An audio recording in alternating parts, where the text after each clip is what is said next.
What's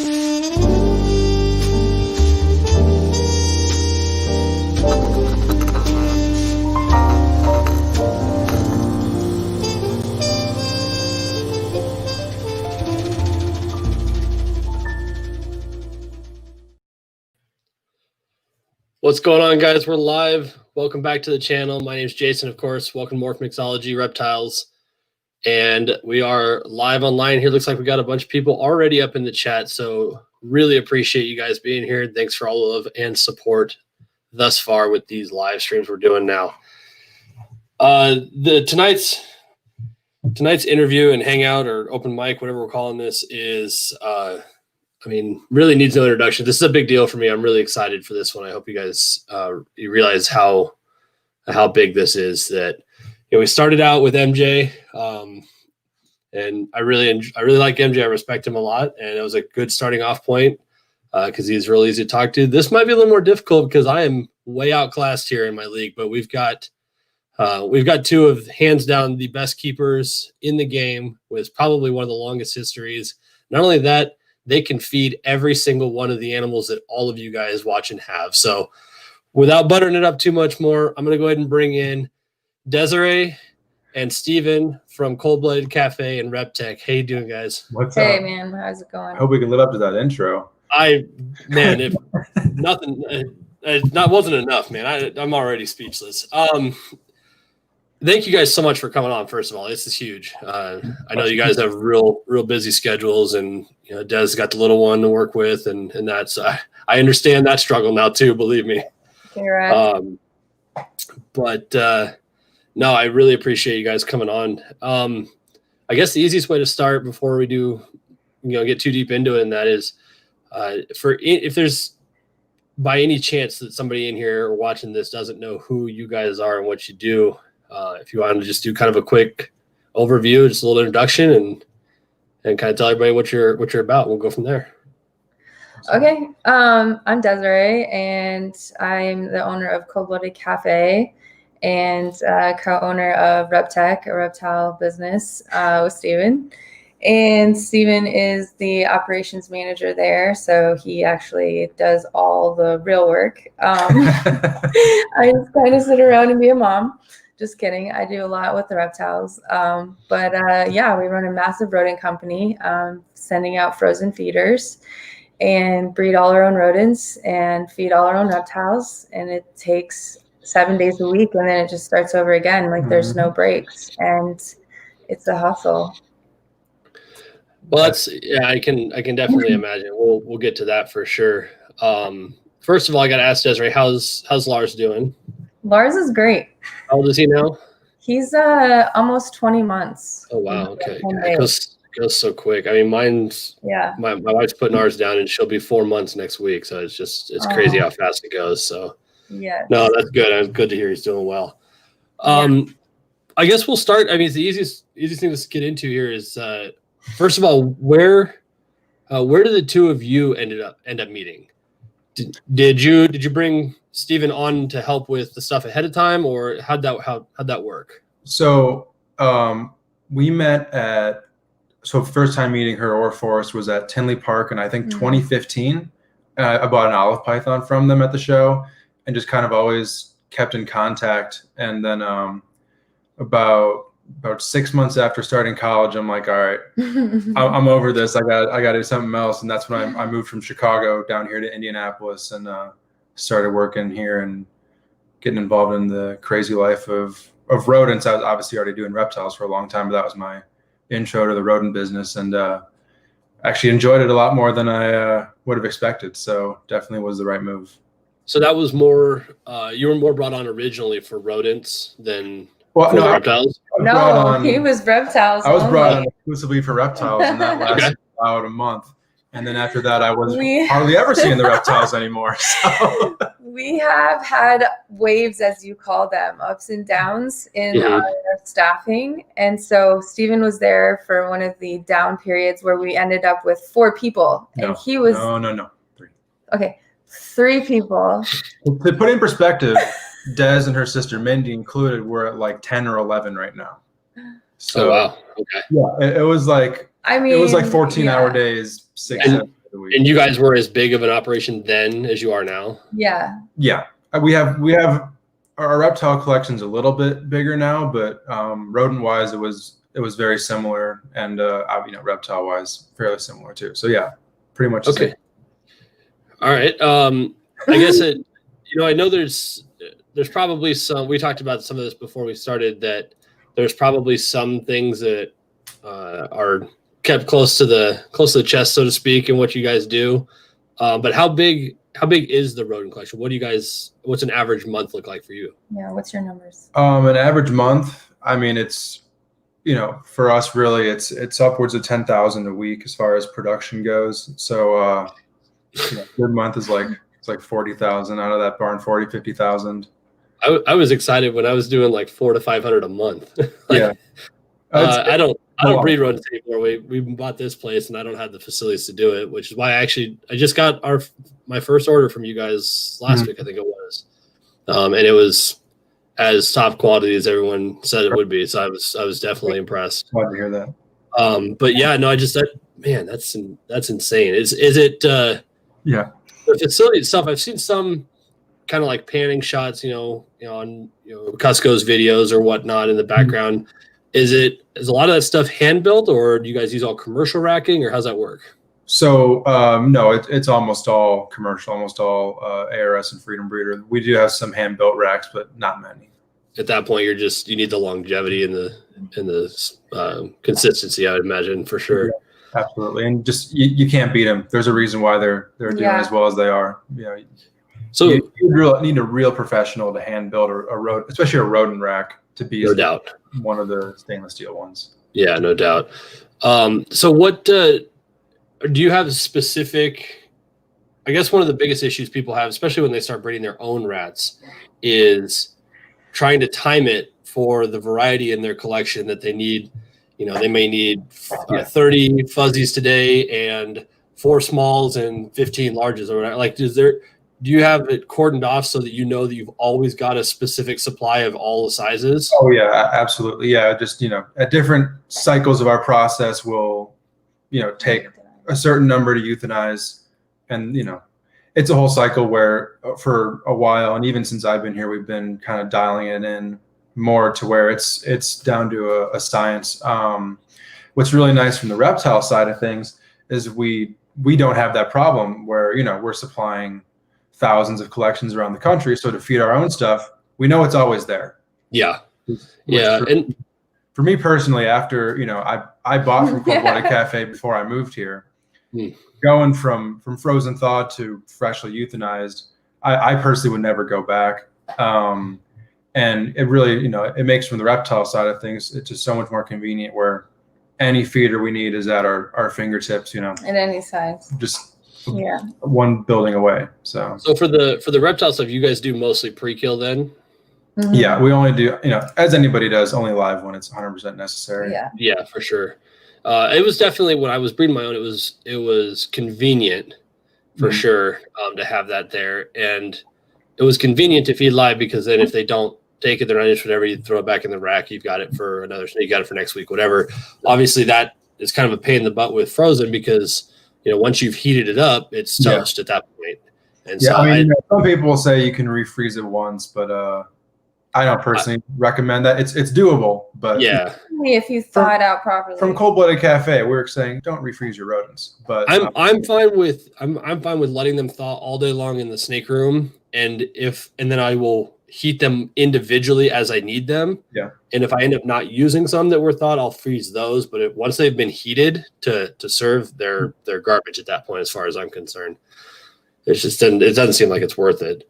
No, that's insane. I can't imagine, if nothing else, what the feeding supply looks like and cleaning and so you guys have a team specifically that does just the rodent room? Yep. Yeah. How big is that team? 5. Right now, 5 people, and then I'll do it a day or 2 out of the week. And then Amanda, she's like our shipping manager. She'll be in there like 1 day out of the week too. So we're kind of in there to give them a hand. But yeah, it's 5 people primarily who are doing all the work Monday through Friday. You know what? Somebody needs to submit you guys to dirty jobs and get Mike Oh Rodent my to do God, I that for do a that week. all the time. I do. I've been can't- doing that for 5 to 10 years now. Oh, I man. can't imagine that is all that enjoyable to do 5 days a week, every day of the year. It's Actually, I honestly like it. I don't know. It's I'd fun. much rather clean rats than pack boxes. I'll tell you. fair. That. And I guess, if you keep, as long as you keep in a routine, you keep on top of everything, the room is never quote unquote dirty, or smells or whatever. And that was, I knew with mine, it was every Tuesday I had to spend all day Tuesday turning the room over. If I waited till Wednesday, you couldn't walk in the house, and it's like it had. So if we ever went on vacation, or whatever, I had to super reduce the collection or have somebody come in and help, midweek or whatever, because you come back and you could smell it from the road. And it's like, yeah, it becomes overwhelming at that point. Yeah. That's why we're lucky enough to have, cleaning every day of the week, and then daily trash pickup, which is very helpful. Very helpful. Yeah, I can't imagine the kind of byproduct that you guys produce too.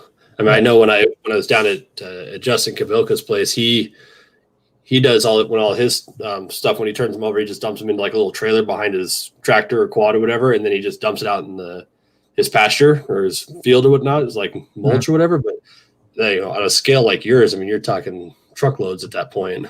Mm-hmm. Yeah, it's a lot. You could fertilize a lot of pastures with our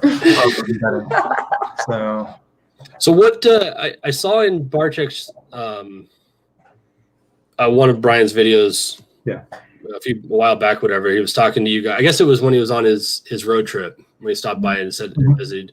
So you guys you're up over 200 species in reptiles now. Is that what I heard? So we're right below 100. Oh, just below 100. Okay. Yeah. I guess it might have been Reptile Gardens that they had over 200. Yeah, Reptile Gardens has over 200. I like that place a lot. I didn't realize, Des, that you were from South Dakota until I saw you were headed up there earlier in the year or whatnot to visit family. Yeah. And I was stationed at Ellsworth, so I love Rapid, and I'm in Billings, Montana now, so I'm just down the road.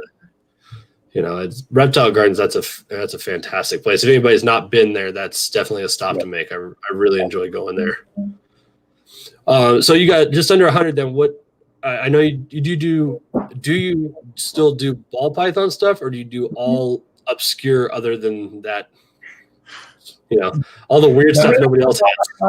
Yeah, at the moment, actually, ball pythons is the one species with the highest representation in our collection. It just happens to be what we post the least. But really, I mean, out of 300 something reptiles, I think it's like 30 or 40 ball pythons. So it's not, it's not a lot, but we don't have a lot of anything really, other than ball pythons and scrub pythons. So you don't do a bunch of clutches a year, but you do. It's still part of a program that you're running, at least. Definitely. Okay. What I guess I know you're kind of Stephen, you're kind of the scrub guy, right? That's kind of your bailiwick. Like, tell us a little bit about that. What is it about scrubs? Oh man, I mean, it's a lot of things. I guess for me, like my whole time in reptiles, snakes have been my primary fascination. Then pythons are like my fascination. Like take snakes down to pythons, and then I really like the larger species. I also like arboreals.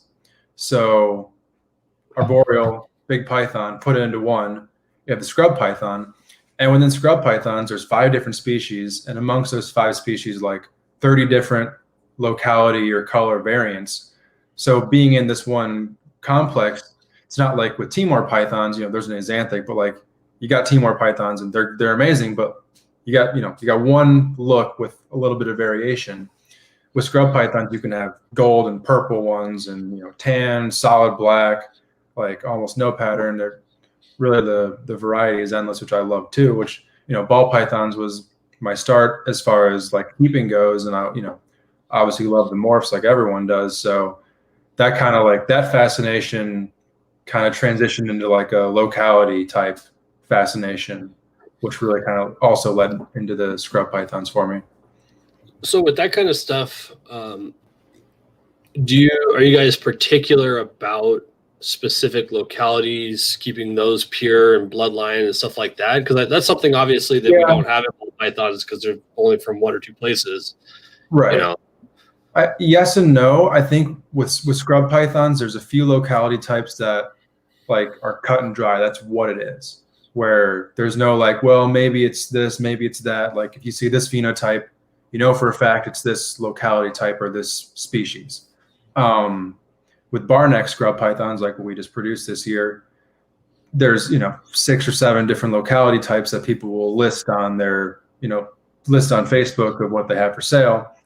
But out of the clutch I just hatched, you could key out 7, all the locality types within that clutch by their appearance.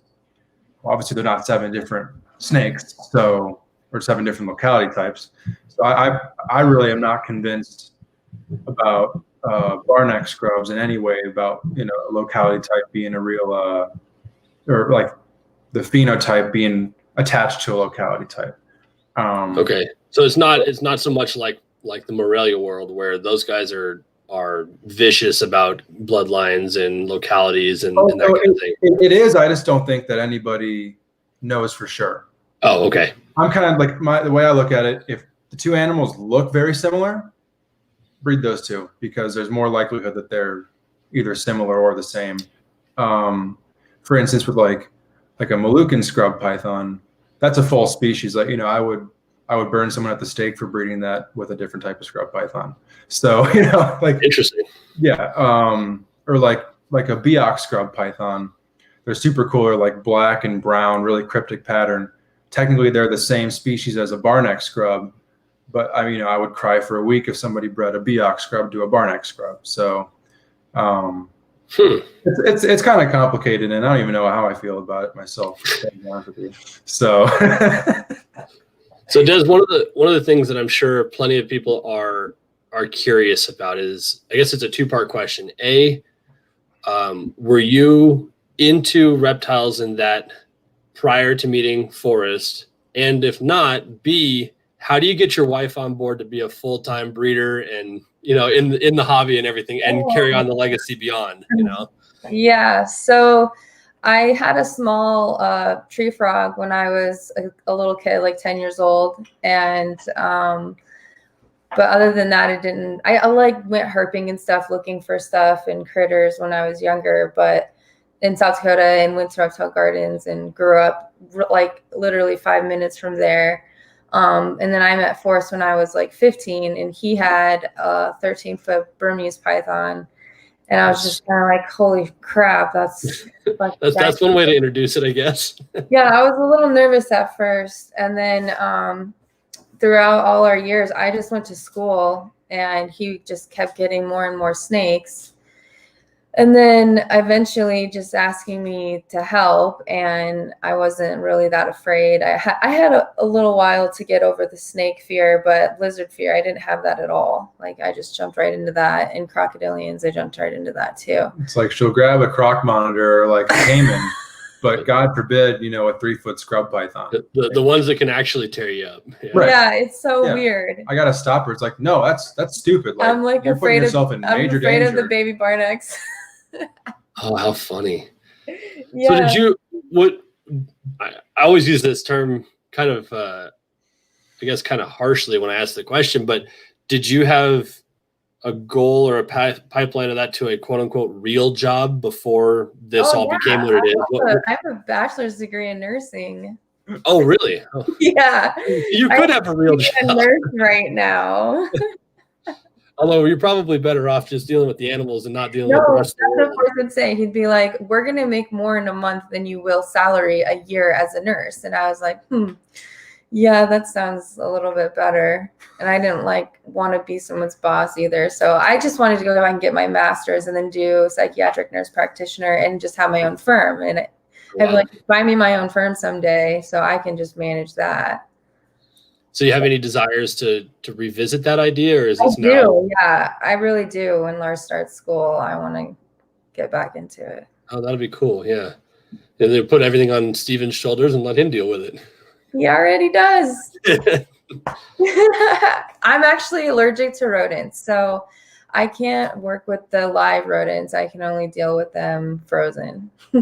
Interesting. Yeah, I do shipping. I pack them in boxes, so that's what I do there. So are you not able to to feed the reptiles that way as well? Because No, I can still feed. You can deal with it. I can bag mice. Like I'm not as allergic to mice as I am to rats. And so I get these shots every week. Twice a week I get shots so that I can just be there, be on the farm and walk through the barn and just talk to my employees, and it's crazy. I'm surprised at that point you haven't had enough exposure where you just to build an immunity to it naturally. Before I used to have asthma attacks, and I started the shots, and I just have to keep up on them.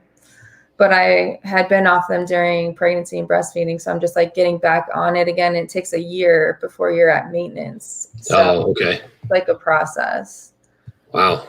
Yeah. So how big is your place there? It's all done from your home, right? Or is it a separate facility? No, it's a separate facility. It's a 5-acre property, and it has like 3 structures on it.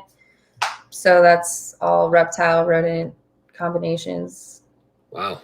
Yeah. You got I wondered if he'd show up. You got probably your best advertiser in the game in the chat here. Yeah. So. We're playing. Yeah, those stories, man, they'll get you pumped about buying some rest, that's for sure. So keep them coming. I will say, when I went to order my stuff last week or whatever it was, I was really, one of the things I really like about the way your website works, especially for those of us with larger collections or growing collections that buy, hundreds or thousands of dollars at a time, is how it sets up that, like fills up the box for you, top of the screen. Yeah. Like that was really cool. You start saying, okay, I need another pack of, let's go and throw another pack of fuzzies in there. Oh, that went too much. So I'll back it off or what. I really liked that. That worked out really well. And it's that's good to hear. Yeah. That was an expensive algorithm. I imagine, because it's obviously based on, is it based on weight, or is it based on the physical amount of space that each bag takes up? Both. Okay. That's the difficult part about it. Yeah, for sure. We still have hiccups here and there. And you guys only do mice and rats, right? Mm-hmm. Yeah, we have a very small African soft fur colony that we've just been using to feed our own right now, but we're realizing right now that we have too many. So we're probably just gonna have some that we offer to friends here and there, but who knows? Maybe we'll offer African soft furs eventually. We got a pig guy, so you can DM me about pigs. I don't have snakes nearly big enough that need pigs. We don't breed my 7-foot doom rolls is as big as I've got. Yeah, I get the pigs frozen. Yeah. Is there any reason why you don't do ASFs on a large scale? Because I know there's a lot of people around the country that, like me, we're not even allowed to breed. Their ASFs aren't even legal in Montana. So if I were in some states, I had a buddy of mine send me. He sent me a flat of like 10 or so frozen, just to have on hand for picky eaters, and they're working, in certain cases. But is that something you thought of expanding to? For us, really, it's more like stick to what works. Mice and rats are 99% of the rodent demand, of course, probably 70% of that being rats. I just, here and there, people want these ASFs, but would they be profitable on a large scale? And regular routine customers. But if you get there and you've invested all of it, and then you have a freezer full of ASFs, you're like, well, shit. Yeah. What do I do? So, it really it's just a slow project for us. We started with 6 individuals. So we'll see. It's not like it's just a little side project that if it ever becomes something, it does. And if it doesn't, then we just have extra feeders to vary our diets. And they're cute. They are definitely cool. When it gets dirty, which is, we're like, should we be drug testing all the employees? But it's just the ISFs. Well, I got to say, shout out real quick to Chris. Chris up at the Reptile Award in Canada. He told me he would drop in this evening, and he did. So I appreciate it. And obviously, we can't keep MJ quiet. I'm okay with that. He keeps it interesting. Nope. Keep it coming. I appreciate the support for sure. You got more people on the way. If you haven't, you haven't got orders, you'll get more now. If it's the last thing you need is more, right? Do you guys have a regular? Returning client base for? Do you do live supply, live orders as well? Can people come pick up or whatnot from you guys? Not anymore. Yeah, we have like a handful of friends We have or like a close crew. current and former employees that will come and pick up live, but other than One that, day a week. yeah, really it's for one, our the frozen demand is so high that we really, even with how much we produce, we can't keep up with it. True. So yeah, it's a waste of money on our end to do the live orders because everyone has to stop and get the we have the system down for frozen, so to stop and get it for live is a waste of time. And to when COVID hit, it was like, okay, we can't just have anybody come into the facility. Yeah, of course. We biosecurity purposes, so. Yeah, and I guess working with live animals and that kind of thing, that's a whole. Especially rodents with, we have a very strong rodent colony. We're very lucky, knock on wood, and they can be susceptible to disease. So, you never know. Really know. Interesting. I'm just trying to catch up and make sure I'm not missing any good questions or something. Okay. I don't know if you'll be able to answer this or not, because you guys obviously overproduce for what you need personally, but I get this question a lot. And when breeding your own rats, what is the rat to snake ratio? I'm sure is what that's supposed to produce enough here. So if you had a collection, say, of 20, ball pythons, and first of all, at what point would you recommend? Well, you guys would not recommend anybody start breeding their own rats because you want them to buy from you. I get that, but if you're going to, how would you do that? Well, there's a few ways to think about it. One, it's a good amount of work depending on your scale. I know a lot of people that will that breed their own rodents for the small sizes, and then buy the big sizes. So they always know that they have them in the freezer, but like pinkies and whatnot that they need for babies, they're always producing it. The great side hustle, for anybody who breeds their own, if you have extra, I don't think there's a pet store in the world that wouldn't buy them from you. Mm-hmm. That was me. Yep. Local keeper. So really, another thing to think about, if you look at ARS and Freedom Breeder, the racks are immaculate. They're kind of expensive. So you're going to be thinking you probably have to build your own racks if you're on a small scale, which, you got to do it right. Otherwise, you're going to have. So what, a whole rack will handle 20 ball pythons? Oh, I have no idea. I'm honestly, I'm not even going to pretend like I know how to answer that question. Yeah, I have a hard time answering it too, because I got to the point, there's not including hatchlings right now, there's 89 or 91 or something like that snakes out in the room right now. And I had, before I sold off my breeding operation, I had six high breeding racks that I had built with the mortar tub from Home Depot and that whole jazz. And I was running four females in each tub and a male in every other tub on a monthly rotation, I think it was.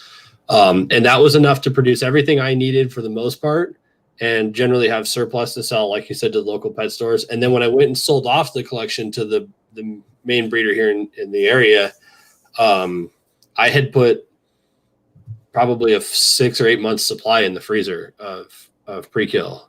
Yeah. But of course, that makes it difficult. Then I go from feeding live every week to immediately feeding frozen thawed. And I did it in the middle of the summer, in the middle of the breeding season, during a move. Like the fact that I had any clutches this past year is a miracle, because hell, the snake spent 36 days in a trailer in my driveway in the summer, where it was spiking to 96 degrees inside and down to like 65 at night. I'm surprised they're all alive, to be honest with you. But it's just, I get that question probably twice a week, honestly. At what point do I need to start breeding rodents and how many? I don't know. Think about it. Some of the largest reptile producers or collections in the world don't breed their own rodents. It really is just what works for you. You could have 5 snakes and breed your own rodents. You could have hundreds and not breed your own. I think it comes down to if you time. And if it's for you or not. If you have a weak stomach, wouldn't really recommend it. I really don't think there's a right answer. I didn't breed rodents before I moved here, and I had about 150 snakes. So, I got everything frozen. And it's this question here. It's a little confusing the way it's written, but it says how much would it cost to have a rat breeder than to not have one? Is it worth it to have one? Like I imagine he's asking, at what point is it more cost effective to breed your own? And I was part of that camp originally that thought it was overall was cheaper to breed your own. And that came from the perspective of I was paying boutique pet store prices for rats. Yeah. You're paying $4 for $5 for a freaking small or whatever. It's just insane. I still to this day, because I don't have a ton of frozen mice. If I have picky hatchlings, whatever, I just need to get that first trigger to start. I'll go buy a half dozen or so live mice just to get them going, and they're $3 a piece for freaking mice. It's insane, And so, in that case, yes, it was definitely cheaper. But when I ordered from you guys, I was like, I need, a bunch of these and a bunch of those. I started packing the box up, and when I got to the end, I'm like, yeah, it seems daunting when you go to stroke the check for a large amount of money all in one shot. But then you realize that's, a good 6-8 weeks worth of feeders. And I don't have to spend an 8-hour day every, Tuesday or whatever with up to my elbows in rat crap, trying to clean my room out and keep my house from smelling like ammonia and everything else. And I think at some point you get to the point where your time and the convenience and the cleanliness and all of that is far outweighed by a potential price increase. But like I said, when I went to buy from you guys, the prices are, they were as cheap as I could produce them. If you think about it, you spent your 8-hour day cleaning your rodents. If those 8 hours were spent on your reptiles or, anybody hypothetically, like your real life job, would you make more money in those 8 hours to cover the cost of, the upcharge, I guess, and buying from somebody else versus the feed and the time and the bedding and the electricity, Absolutely. It might add up to you where buying from, just buying is cheaper than producing it. I like this suggestion. Just makes sense to let Steven figure it out and order rodents from you guys. Shout out to John, man. He's been a great crew member of ours for probably about 2 years off and on now. So cool. Shout out to him. So Des, one of the things I am curious about, because I'm going to try to keep it as lighthearted as possible, obviously. I got the opportunity to speak with Forrest a few times, but I never got to meet him, unfortunately, and I do regret that. But one of the things that he offered was for me to come down and visit the Dragonwood Conservancy. Can you kind of tell us a little bit about what that is and how you got involved in probably the coolest crocodilian collection on the planet? Yeah. So Terry Cullen, he's the, I guess you'd say he manages Dragonwood. We met him in 2011 when we lived in Bushnell, Florida. We worked with Robbie Kedzie, and Robbie knew Terry, and we actually got the feeders from Terry for the crocodiles and gators and other shit at Robbie's place, Glades Herb. And that's how we met him. And Forrest and I just started volunteering there all the time. And they just have an outstanding collection of reptiles and crocodilians. And so Forrest became very close to Terry. We saw him like a son and asked him to be the vice president. So that's what Forrest did for a long time. And that's been passed on to me now. And where is that located? It's in Eustis, Florida, which is like central Florida. Okay. Yep. And it's, you guys have got some of, you're in more or less maintaining species in that are otherwise at risk in that, aren't you? You've got some pretty high profile stuff that you're trying to just keep propagating in that. Yes. Absolutely. Dragonwood, I think, has 18 crocodilian species out of the 23 or 24, depending on who you ask, that are or that exist right now, that are recognized. So as far as the species count goes, that's one of the best crocodilian collections in the country, if not the world. And production wise, there's multiple clutches of Cuban crocodiles, Siamese crocodiles, broad-snouted caiman, Yukari caiman, coming out of there every single year. So which is very impressive and huge for conservation. So how does that work? Does that have to be are you guys, does that have to be like AZA, and do you have to work with zoos and stuff like that? How's that work? It's nonprofit. Okay. They just take donations, and you can donate on Facebook at Dragonwood Conservancy. Okay. And I'll add that to the description stuff as well. I didn't realize that was part of it. Dragonwood is not an AZA facility, which Terry Collin, he's been in the zoology game forever, and he was just lucky to be able to acquire this group of animals before AZA and whatnot really started cracking down on, we are the ones who have these animals and no one else does. It was like, well, I got them over here. I had them before you tried to essentially monopolize crocodilians.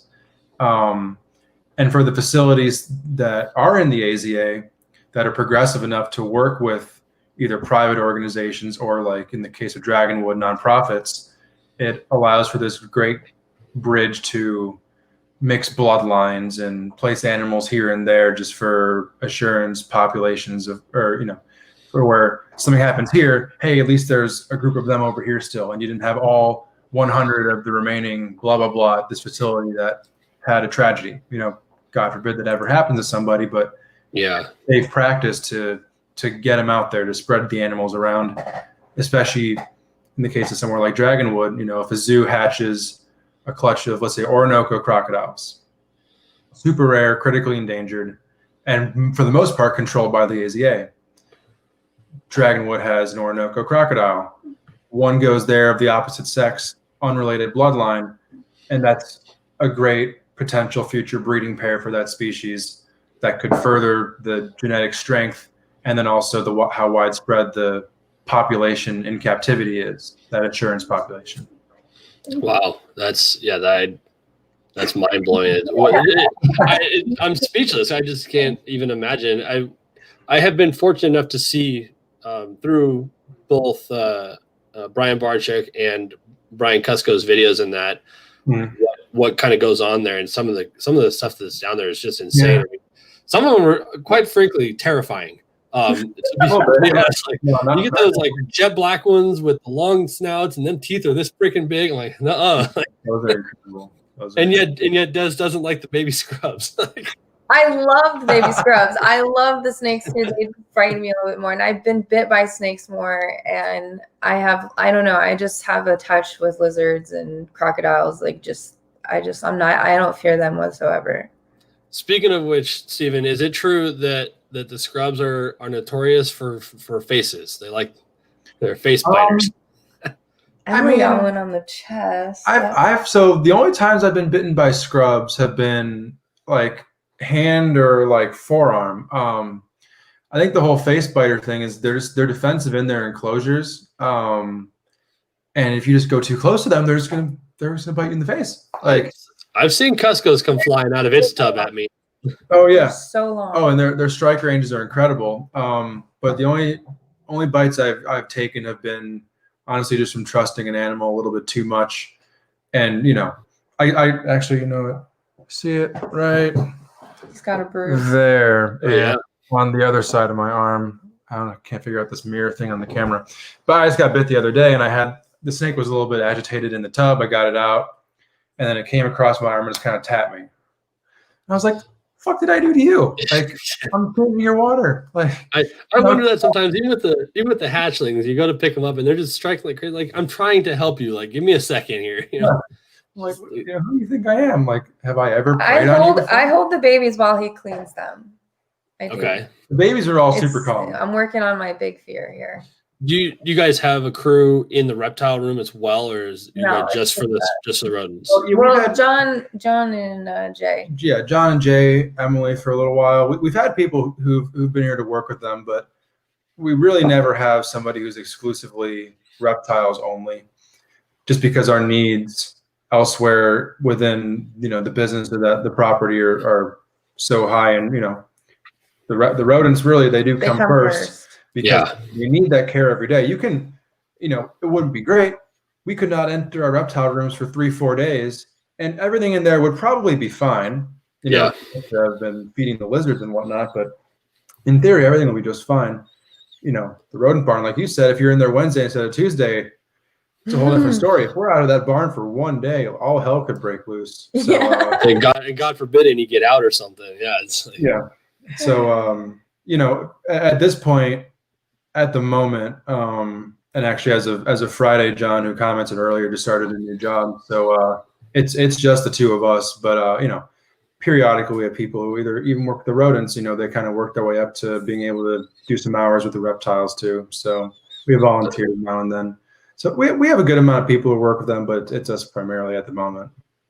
That's wild. And one of the things that really amazed me when I first found you guys and started watching some of the videos and just listening to Forrest talking, that the guy seemed like he was a walking encyclopedia. You know, I have a hard enough time trying to memorize the genes in ball pythons, but to be rattling off every scientific name for every variation of an Abronia species, like just that kind of stuff blew my mind. And is that something that you were able to kind of just leech onto, Stephen, and just absorb as much as humanly possible? Like that seemed like priceless experience. Yeah. So I was kind of on that scientific kick again before, like really becoming good friends with Forrest. And then, you know, he introduced me to a lot of the stuff like Abronia in particular, that, you know, he was really into. And then like I brought like the scrub python and rare python thing. Thanks, John. Thanks, John. To him. And then, yeah, I mean, you know, so, but yeah, definitely being around him, you know, opened my eyes to like just kind of a different way of looking at things or being more scientific about it. So yeah, it was definitely like that. So what is the, of all the bizarre things that you've got, I love watching the videos where you guys are working like with the monitors and that kind of thing. They're really cool looking, but I look at you and you're just shredded. Like it's worse than having a pissed off cat. You know what I mean? But it's like, what is probably, in your opinion, the most difficult animal or species you have to work with? I'm going to answer this one first. Well, I think.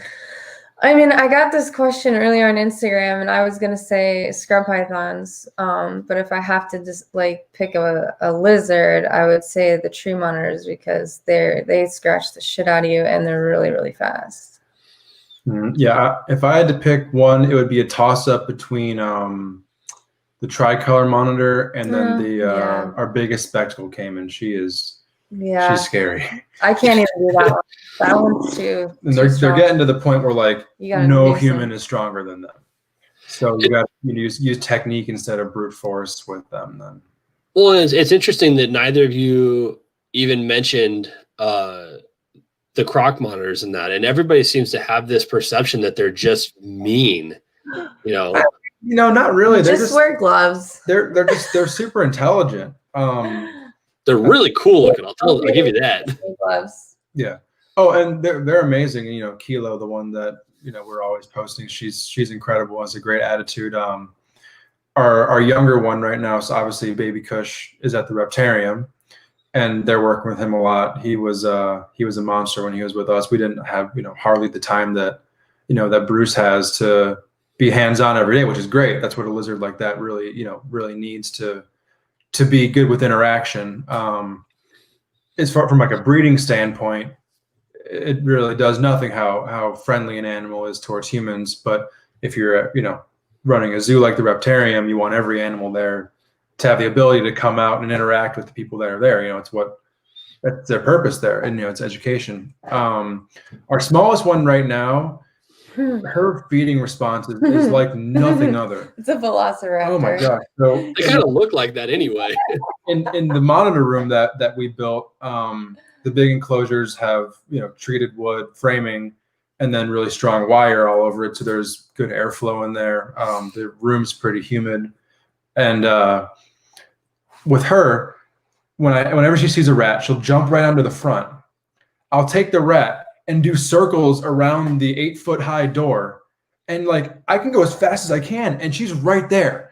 Like it's scary how and like accurate too. Like I can't get her off guard. Like she's gonna follow that rat. Oh my god! And to be able to do it on a wall and like a vertical surface like that, it's crazy. Up and down, totally vertical too on the wire. Like, turning that on a dime. It's like, gosh, these things they're so capable. but I've actually never seen her try to actually bite either, a hand or a glove. But looking in her eye, you don't trust her. So I always wear the glove. On the other hand, she's reckless, so I try to get her to, but she has 5 fingers. She can lose one. Well, and one of the things I found interesting is in one of Brian's videos the other day, he mentioned that I think it's a black throat monitor that he's got, something like that, and that he got bit by it when he was unpacking it or whatever and didn't think anything of it. And apparently they're also venomous to a certain extent, and he got all gross and clammy and screwed up and didn't feel good. And I didn't realize that was the case. I knew everybody talks about the the Komodo dragon and that being a venomous monitor of sorts and that, but I didn't realize the little ones were as well. That's something I didn't know. Malenus took out our friend. I mean, depending on who you ask, all monitors are venomous to a certain degree. And venom, all that means is a modified saliva, and that modification it does something to subdue their prey faster than it would otherwise. And whether it's bacteria or whatever. In a little Ackie monitor, how do you subdue a cricket? Human are a little bit different, but I've been bit on the thumb by a red Ackie, a small one, and like 10 minutes later it started getting swollen. I had a rash that lasted all day. I'm like, maybe that's a reaction to Ackie venom.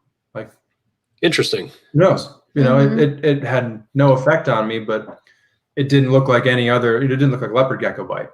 Yeah. Well, my buddy Chris is in here as well. He's actually not far from you. He's down in the Columbus, Ohio area. He's curious how all the Abronia are doing. They're doing great. Yeah. That's a really impressive species. Just if nothing else, just to look at. There's just a variety, and they're cool because they don't get massive, obviously, and they're just amazing creatures. That's something I didn't even know existed until I started watching a lot of your guys' stuff and that. Abronia, they're really incredible, and they're cutting edge right now, and they're coming into like being awareness in the public's eye, which is great because another, just like the crocs, real conservation cause, where in the wild many of these species really are among some of the most endangered reptiles or animals for that matter in the entire world. And the gene pool that's in the US right now is very limited, so for some species in particular. So that's another one where awareness and breeding is really dire to their survival, even in the very near future. Yeah, for sure. And that's something I noticed. That seemed like Forrest's campaign was to collect every one of the most rare things he could come across and try to make, conserve them, make more of them in that. And I just thought that was really, really interesting. It's a different approach than a lot of people, which I think is like, the main message isn't get rid of the ball pythons, get rid of the morphs, get rid of the common stuff. It's like, just have this awareness of the rest of the reptile world.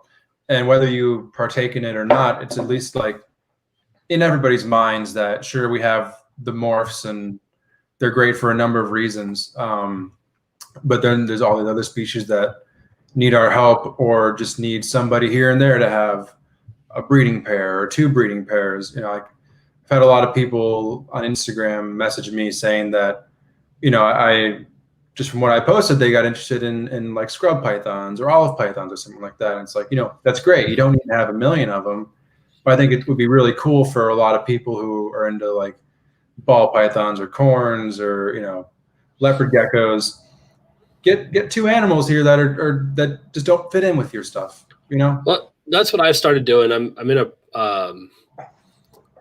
a process right now to kind of revamping our facility and doing a full infrastructure upgrade and that, getting away from my DIY stuff and all the wood and that kind of thing. And one of the things I really want to do, the ball pythons I enjoy because I like the different combos and there's so much to be done with it, and my wife enjoys them, and they're not as intimidating as certain as other stuff in that. But I do have a variety of little things aside from that, and one of the things I want to do is get a separate rack just for a variety of fun project stuff, either just pets or like a pair of different things. So I've got the pair of Doomerals already.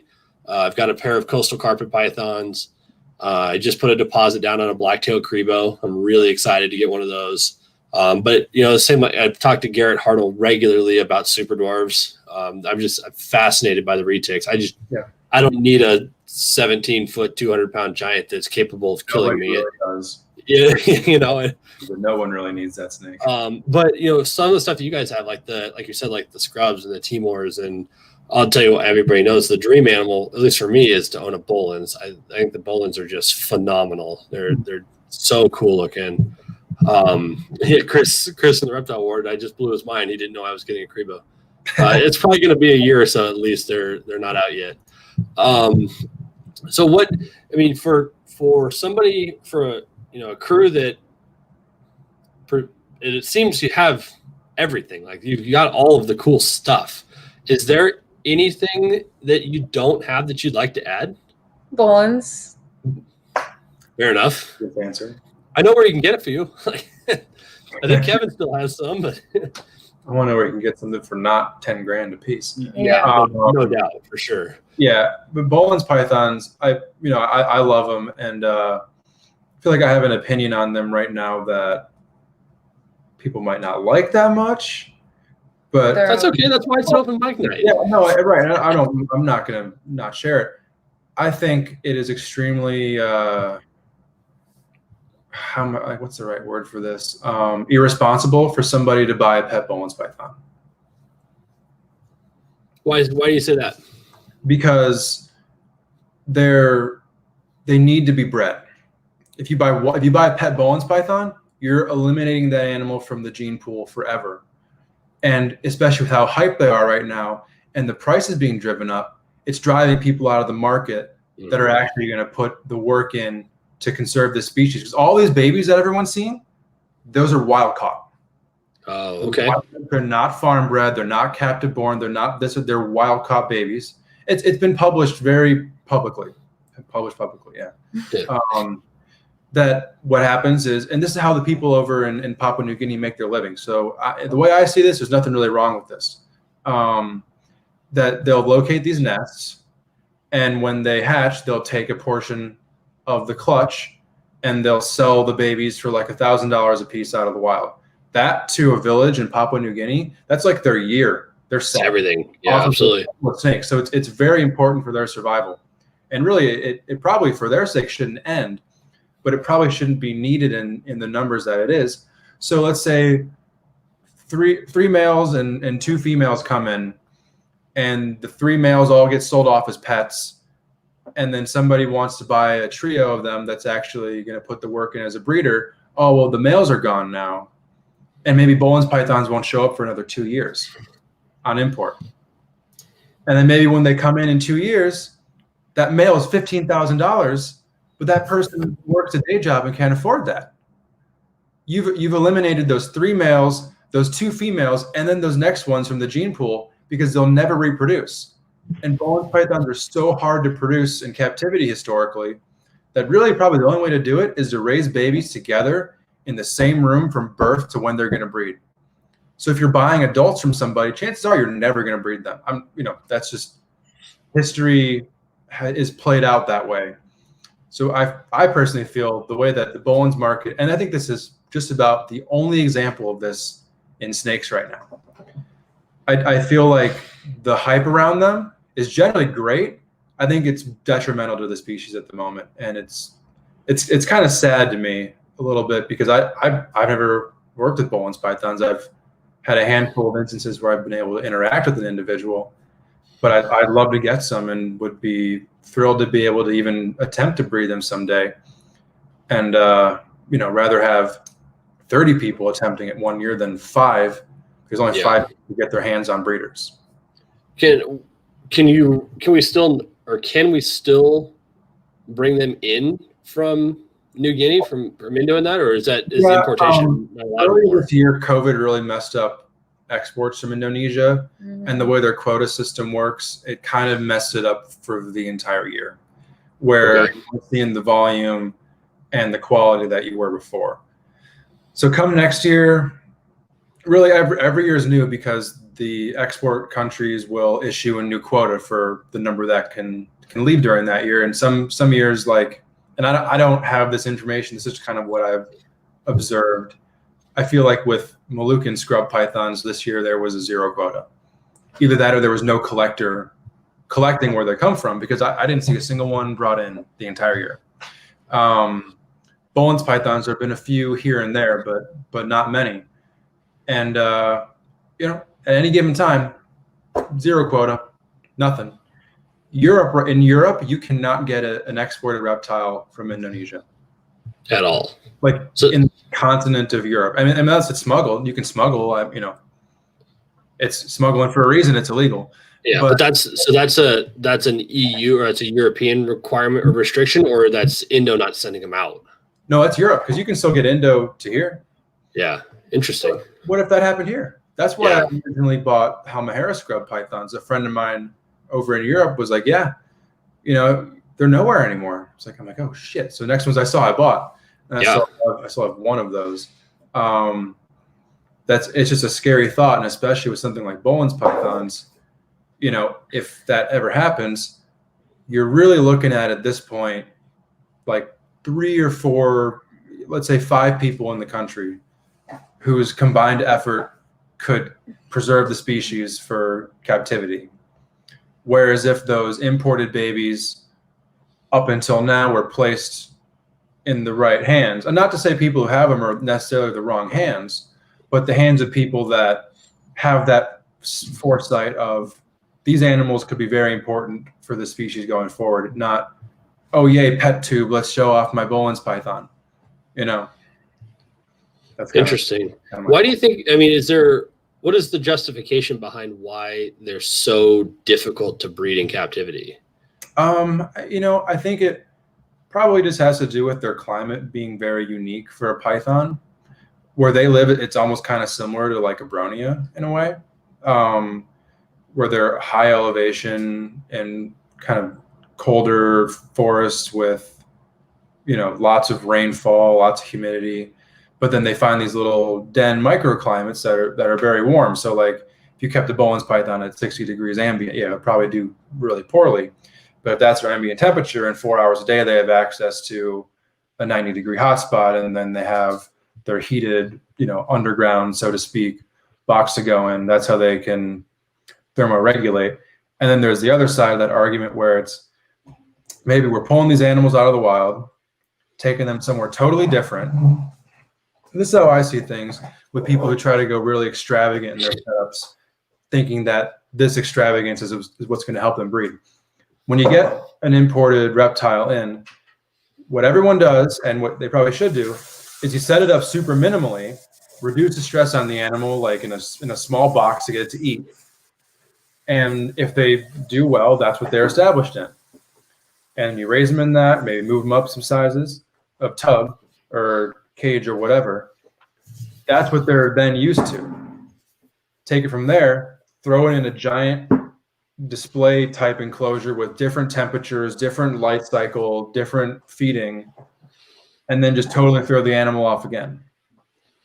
So it's either people are just getting that habitat wrong, or they're trying so many different things that it's stressing the snakes into never producing. So essentially, I don't really know.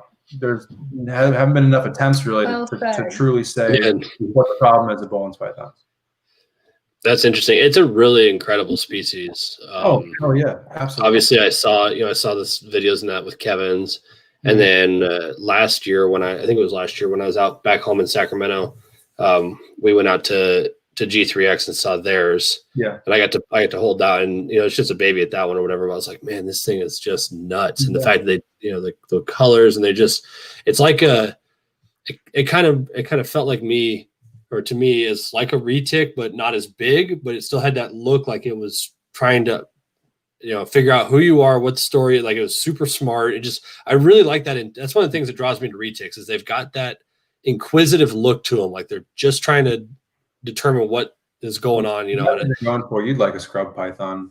It makes it look like a ball python. That's no slight on a retic. I love our Halmahera retics. They're some of my favorite snakes we have, but I think pop one pythons and scrub pythons, I would say, at least in my experience, from like an intelligence, like visually checking you out factor, the only thing that compares to those two species is a king cobra. Yeah. Well, and that's and funny you mentioned kings is because I don't. Well, I have zero desire. They're not even legal here, but I have zero desire to work with hots. It's just not worth the risk for me. But that's one of the things I was interested in getting the Crebo, because I've heard a lot of people that work with Crebos and that not only do they look, especially a blacktail, they look a lot like a king. You know, they've got the big head scales and they've got that shape and their eye, you know, like the eye makeup and that. But a lot of people said their attitude and their body movement and that is very similar to a king. So, you know, and then you get this 9 foot long, you know, colubrid, and I just think it would be really interesting to learn and work with and handle something that close that doesn't have the capability of killing me. You know. Yeah. What's really cool about the Drymarchon genus is once you get yours, you'll realize they don't constrict. Mm-hmm. So they don't have the ventral scalation of a constrictor where like you hold it, it doesn't hold on to you whatsoever. Like interesting. If they feel weird, they move different. You know, we have 6 Mexican indigo snakes, the rubidus, and you know, I mean, do they act like any other snake we have? No, like, they're very odd. It's super cool, but yeah, like they're, you know, one of the only non-venomous or non-rear fanged snakes that don't constrict. So they don't have those muscles that, like a ball python, kind of grabbing you a little bit when it's crawling through your hands. Like they're just charging straight ahead and like very. Well, it's really interesting to watch them eat too. Yeah, they're like so fast in the way they move their jaws, it's like side to side around the prey. And that they're fascinating animals. And with the Drymarchon, because they're primarily snake eaters, their jaws don't detach the same way most other snakes do. So like with an adult, like let's say our biggest Mexican indigo snake is like 6.5 feet, our big male. If we gave him a big medium rat, he couldn't eat it. Or if he did, it would be potentially dangerous to him because their jaw structure is meant for eating snakes that are probably thinner than their body mass. So instead of feeding them I feed them like small rats, but let's say you feed them a large rat, you got to feed them like 3 small rats because physically they can't actually get it through their jaws because they're not built like other things. Do you supplement your Drymarchon feeding with anything other than rodents on a regular basis? Chicks would be the only other thing, really. Yeah. I mean, occasionally, like if we have a neonate snake that doesn't make it, you know. Yeah, of course. Miguel does that all the time. His videos feeding like stillborn ball pythons who's indigo. Like, well, and I don't mean to sound macabre about it, but that was one of the factors in deciding to get into Drymarchon or to have have a California king snake or something is a byproduct or a user for the byproduct that doesn't make it, because we're all going to have that in production at some point, you know, and it's part of the. Yeah, it's part of the circle of life, and I'd rather do that than throw it in the garbage. You know what I mean? Oh yeah, absolutely. It's a crock baby ball python all day. Tubs. You know, I played with Brian's scrub when I was out at his place, and they're really intriguing. I don't think that's amethystine, right? Yeah. Yeah, they're not legal here either, believe it or not. Really? We have got the weirdest laws up here. So So amethystine are specifically named, and then it's large constrictors, including berms and all Python reticulatus, which Garrett and I have been trying to fight that wording because it just says Python reticulatus, and he's working that whole reclassification of super dwarves as a separate subspecies, and we're trying to play that game a little bit, you know. Right. But yeah, amethystine is listed in there as well. So I can't have an amethystine python, but I can have a 9-foot Crebo. I can have my 7-foot Dumerals. I can have an 8-foot boa. Like it doesn't make any sense. And I mean, Des has lived in the north. She gets it. Like they wouldn't stand a chance here anyway. No. So I'm somewhat passively trying to take on FWP and see if we can get some of that stuff changed, because I don't. The law has been around since like 2004, so it's old and never been revisited. The Lacey Act, or like reptiles being added to the Lacey Act. That's weird. Yeah, it's really bizarre. It's something I would definitely be interested in working on, because there's a lot of stuff that fits into those categories that I'd like to have. I as a face now in social media would not be wise to bring in, because someday it would get, it'd be in the back of a shot or in a picture or something, then I'd be in trouble. So don't want to screw with that. Yeah, Chris Sexton says that's why he's got a Cow King. It's for the same reason, because we've all got byproduct that we have to pass on. We're just over the hour point here, so I'm just gonna I want to open it up to people in the comments if they have any specific questions for you guys. In that, but Des, you said you were the Billings was something that you guys don't have that you'd like to add. What I didn't get anything from you, Stephen. What is there something in particular that if you could put any animal in your collection that does not currently sit there, what would it be? It would definitely, if I had to pick one, would be in the realm of crocodilians. I would either say false gharial or African slender-snouted crocodile. Choice. I'm gonna have to take your word for it. Well, the black one with the slender jaw and the dragonwood video. That's the African slender-snouted crocodile, the cataphracta. Oh wow, okay. Is there a bunch of regulations and laws about owning that kind of stuff? I mean, really, not here. So with crocodilians, it's very interesting because there's a few different bodies that regulate them depending on where you are, and depends on the species too. So here in Indiana, in theory, every crocodilian is legal up until they're 5 or 6 feet in size, at which point you get inspected, and you basically need to prove that you're capable of keeping that animal. I bet where you're at, you probably can't keep anything crocodile. I doubt it. Well, I mean, if you can't keep a freaking berm, I doubt you can keep an alligator. My bathtub's not big enough anyway. Okay. Get a bigger bathtub. No. Yeah. But as far like some of them are on the Endangered Species Act. So despite being captive bred in the United States, they can't be transported across state lines without a special permit. And since the Obama administration, those permits have not been given out on a federal level for the most part, which has really kind of brought the crocodilian commercial trade to a halt. Except in states like Texas and Florida, where they have a big market within the state, where those sales are still legal. Yeah. In Texas and Florida, there are certain regulations around alligators because they're native. And then other than that, really, it's CITES would be the other governing body. So a lot of crocodilians are listed under CITES. Any that are CITES Appendix 1, which is the one that has the greatest restriction. If they're here, they're here. If they're not, unless you're a zoo, you're probably not going to get them because they're really protected in the wild. So this is why getting crocodiles and selling and buying crocodiles is pretty difficult. Yes. Yeah. Well, and as much as I'm not for a government intervention into our private lives, I think that's wise though, because there's plenty of people that don't need to have pet crocodiles. Like I make a offhand joke about my bathtub, but I know that's a thing. Or a limb. Yeah, that's the thing about like a lot of these proposed legislations is like, should everybody be able to own a tiger? Yeah, probably not. But are there people who can keep a tiger ethically? One that was captive bred that's never going back to the wild. Yeah, there definitely are. So like the tiger bill that passed through the House, not to get too political, but it's just a giant encroachment on the rights of Americans. But would legislation that kind of puts the shitty owners over here be good? Yeah, probably be great for the animals. Yeah.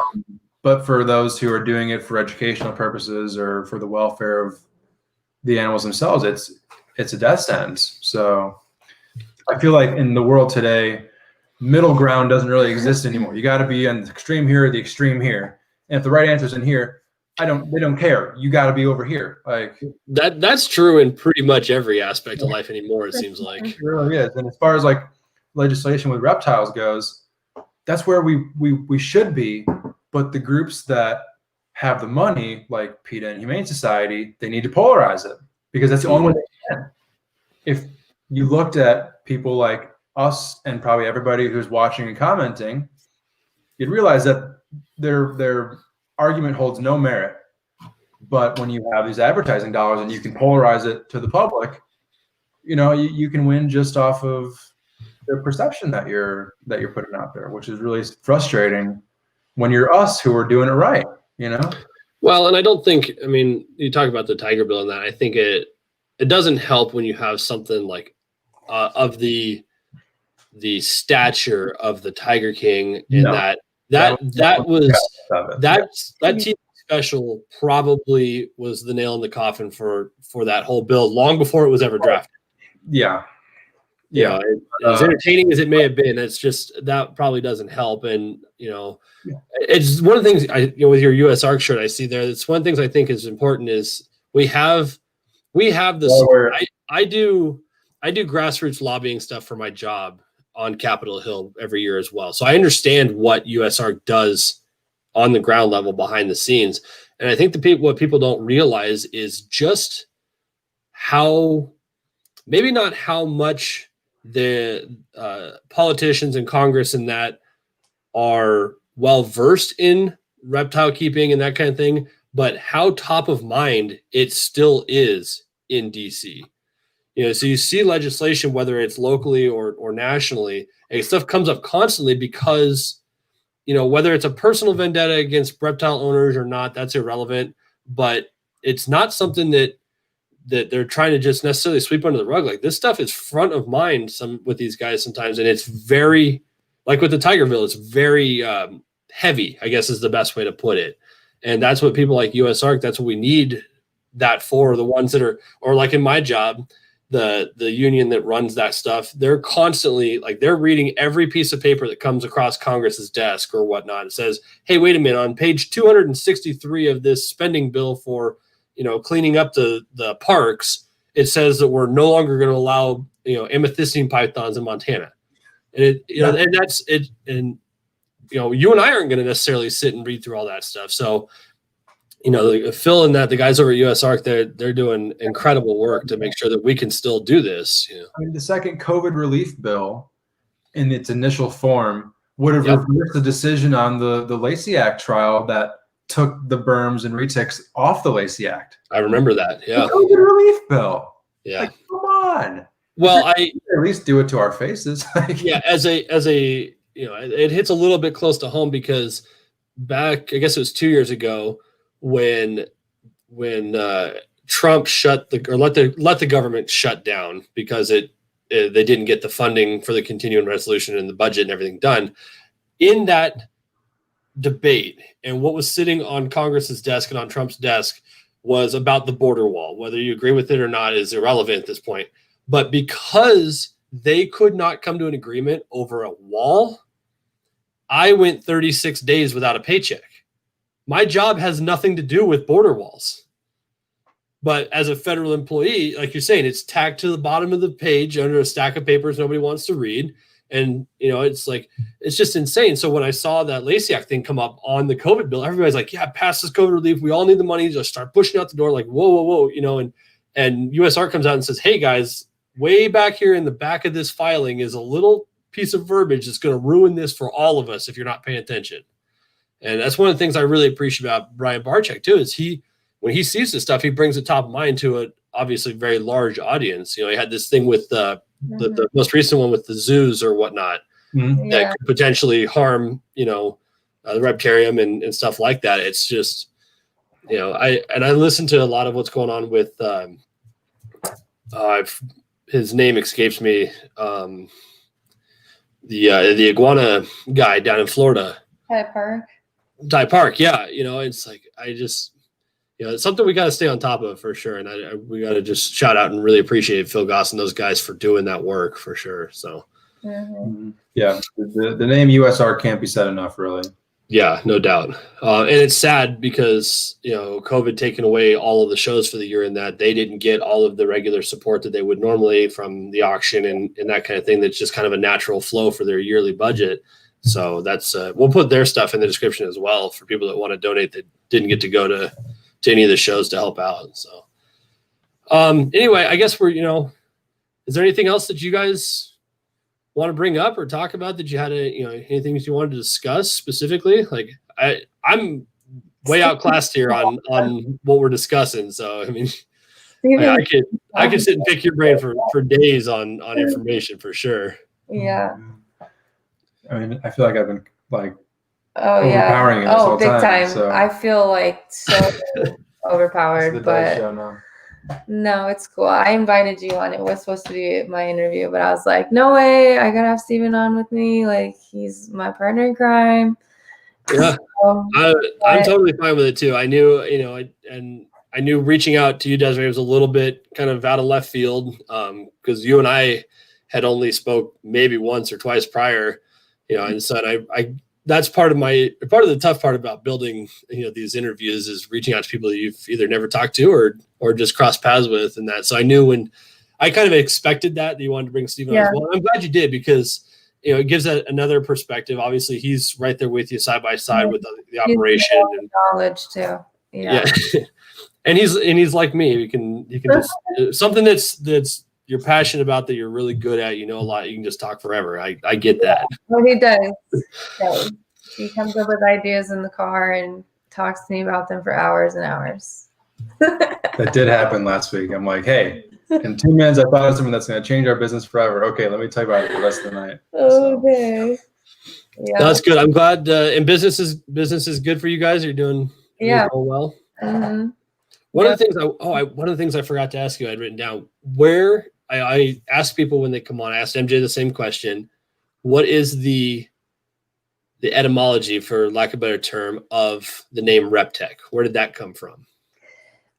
Forrest came up with that actually, and he wanted it to be similar to Supreme, and he wanted it to just like hit and just be a one word, like, and it was just Reptech, like it just reptile, I'm assuming. And yeah, I don't know. He used to tech deck those little. Yep. I get it. Yep. I don't know where they came from, but it stuck. And then I drew the original logo. That's so funny because MJ always talks about Forrest being a hype beast and that, and it took me a long time to realize what that meant, because I am so far out of pop culture that I didn't understand what that was, but down to the Yeezys and the Supreme shirts, and I've got my Zoo Dream shirt. I wear it all the time. I love the logo. It's just that, so that makes perfect sense to me. Yeah, that's why the Zoo Dream shirt became a Supreme thing like that, because Forrest was way into hypebeast, and I still have some of the shoes that he collected, and I laugh at Brian Barczyk sometimes when they open shoes on his videos. I'm like, man, I'm kind of with Lori on this one. You spent $400 on those, and they are ugly. Yeezys, it's retarded. I love them. Like I'm like bidding on shoes all the time. Oh, so you're just as guilty. Yes. Yes. Yeah. That is something I have never gotten into, is shoes. I like my Converse All Stars and my slip-ons. Like I'm a dad now, so I don't even like tying my shoes anymore. So, every single day. Maybe work Yeezys, It's cold a cafe style. Yeah. That's next level when you're working in a rodent barn in Yeezys. It feels so wrong. I'm like, what am I doing? No, you put Nikes on when you work barn days, like full days. Yeah. No, I don't do that. That's funny. All right. Well, I'm not going to take any more of your time. I know you guys you're a bit ahead of me on the clock too. So I really appreciate you guys coming out. I'll put you guys up here on full screen. Let everybody know where they can follow all of your stuff, what to look for, where to hit you up. Obviously, Cold Blooded Cafe. I mean, that's what we're here for, but go ahead and give them everything. Desiree AM1 on Instagram. TikTok is Desiree AM11. And then I'm on Facebook under Desiree Monnot. And you can find Reptech on Instagram and Facebook, and Cold Blooded Cafe on Instagram and Facebook. And then only thing wasn't covered was my Instagram is Steven Viridis, as in Morelia viridis, the Latin name of the green tree python. I thought I'd let you introduce yourself. Thank you. Yeah. Awesome. Yeah, I'll put all of that in the description for sure. I didn't know that you were on TikTok. Got a bigger following than Instagram. I love it so much more than what is your TikTok about? What's your all style? Reptiles and Lars and just random funny things that I make up. That's dumping awesome. trash or throwing couches out, balconies, or my tattoo removal. Does that hurt as bad as it sounds? Fuck yeah. It hurts real bad. That's great. Yeah. TikTok is a new development for me. Like I said, I'm way out of touch in that kind of stuff. I don't know any of the memes. I don't understand what the dances are, but a guy I work with got me on TikTok. He got me on TikTok like 2 or 3 weeks ago, and now I can't stop. You know what you need to do is you need to take a video of one of your snakes shedding and put that shit on there. It's actually satisfying for people to watch shed videos. I talked my wife into, she wanted to start a TikTok for herself. So she started one that's IDGAF.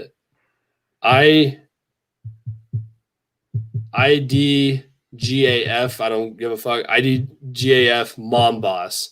And it's all like completely undone, hair in a bun, dealing with a newborn, mom life kind of thing. And then I started one. I don't know if I'm really going to stick with it because I've got enough on my plate with Instagram and YouTube and, my real job, so to speak, and a 4-month-old. But I started one called Dad Bod DIY that I do. I'm using for like, projects when I build something in the house or that kind of thing. So I might just run with that because I think it's kind of fun. But yeah, that's a whole separate world in TikTok. So pick a topic and stick with it for sure. Yeah, definitely. Yeah. So I'll have to look you up on TikTok. I didn't realize that was your game. So. Yes, thank you. All right. Yeah, we got everybody in the chat is saying they really appreciate it, and I do as well. To both of you taking up time to come on here and hang out. We'll definitely have to stay in touch, and at some point when the world allows us to travel again. I'll use one of my trips for work and I'll come visit you guys and we'll hang on. That's something I wanted to do that we didn't obviously get the chance to do prior. So I really appreciate you guys' help. I'll definitely be on the website to get some more rats because I'm running out again. But thank you. As always, coldbloodedcafe.com. That's like the place to go. I can vouch for it now. Been there, done that. So I think that'll do, you guys. I really appreciate your time.